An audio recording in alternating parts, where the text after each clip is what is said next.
ವೀಕ್ಷಕರೇ ನಮಸ್ಕಾರ, ಮೈಸೂರಿಗೆ ಸ್ವಾಗತ. ನಾನಿವತ್ತು ನಿಮಗೊಂದು 50/80 ಅಂದರೆ ಟೋಟಲ್ 4000 ಸ್ಕ್ವೇರ್ ಫೀಟ್ ಇರುವಂತಹ ವೆಸ್ಟ್ ಫೇಸಿಂಗ್ ಮೂಡ ಅಪ್ರೋಡ್ ಸೈಟ್ ತೋರಿಸೋದಕ್ಕೆ ಬಂದಿದ್ದೇನೆ.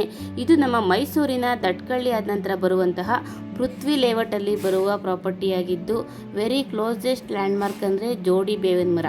ಅಲ್ಲಿಂದ ಜಸ್ಟ್ 200 ಮೀಟರ್ ಡಿಸ್ಟೆನ್ಸಲ್ಲಿ ಇರುವಂತಹ ಒಂದು ಖಾಸಗಿ ಬಡಾವಣೆಯಲ್ಲಿ ಬರುವಂತಹ 50/80 ವೆಸ್ಟ್ ಫೇಸಿಂಗ್ ಮೂಡ ಅಪ್ರೋಡ್ ಸೈಟ್ ಸೇಲ್ಗೆ ಇದೆ. ಇದರ ಮೂಲಭೂತ ಸೌಕರ್ಯಗಳ ವಿಚಾರಕ್ಕೆ ಬಂದಾಗ ಕುಡಿಯುವ ನೀರಿನ ವ್ಯವಸ್ಥೆ ಆಗಿದ್ದು, tar road, electricity, drainage facility ಆಗಿದ್ದು, ಮನೆ ಕಟ್ಟಿ ವಾಸ ಮಾಡೋದಕ್ಕೆ ಅಥವಾ ಇನ್ವೆಸ್ಟ್ಮೆಂಟ್ ಪರ್ಪಸ್ಗೆ ಎಲ್ಲ ರೀತಿಯ ಅನುಕೂಲತೆಗಳು ಇರುವಂತಹ ಪ್ರಾಪರ್ಟಿ ಸೇಲ್ಗೆ ಇದೆ. ಇದು 50/80 ವೆಸ್ಟ್ ಫೇಸಿಂಗ್ ಮೂಡ ಅಪ್ರೋಡ್ ವೇಕೆಂಟ್ ಸೈಟ್ ಆಗಿದ್ದು, ಇದರ ಬೆಲೆ ಮತ್ತು ಲೊಕೇಶನ್ ಡಿಸ್ಕ್ರಿಪ್ಷನಲ್ಲಿ ಮೆನ್ಷನ್ ಮಾಡಿರ್ತೀನಿ. ಯಾರಿಗಾದರೂ ಇಂಟ್ರೆಸ್ಟ್ ಇದ್ದು ಪ್ರಾಪರ್ಟಿ ಬಗ್ಗೆ ಹೆಚ್ಚಿನ ಮಾಹಿತಿ ಬೇಕು ಅಂದರೆ, ಪ್ರಾಪರ್ಟಿ ವಿಸಿಟ್ ಮಾಡಬೇಕು ಅಂದರೆ ಮೇಲೆ ಕೊಟ್ಟಿರುವಂತಹ ನಂಬರ್ಗೆ ಕರೆ ಮಾಡಿ. ಮತ್ತೊಮ್ಮೆ ನನ್ನ ವಿಡಿಯೋ ನೋಡೋದಕ್ಕಾಗಿ ಧನ್ಯವಾದಗಳು. ನಮಸ್ಕಾರ.